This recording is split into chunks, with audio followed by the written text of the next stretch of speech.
Jdem tam. Kam? Dobře. Kam jdem?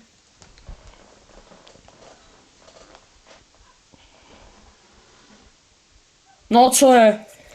Jak vážně si na mě poslal tvoji mámu, si ze mě děláš srandu. No, jo, poslal, no, proč? Kámo, Je to vtipný? já se tu celou dobu smějem, vole. Myslíš, že ji nebudem trollit, ty vole?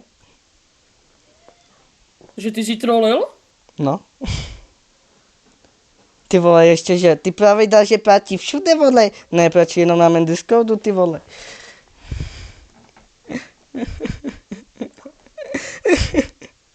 Hlavně, že si 8 přijde a řekneš, maminko, pojď si to s těma vyzočit. Běž do prdele, ty blbečku, jeden pošahanej, neumíš se chovat, tak táhni do prdele. Zase ví, paní Zetoláková. Jo, tak jak se začneš chovat normálně, tak za mnou pak choď, jo, že potřebuješ jako natáčet a potřebuješ mě tam, jo?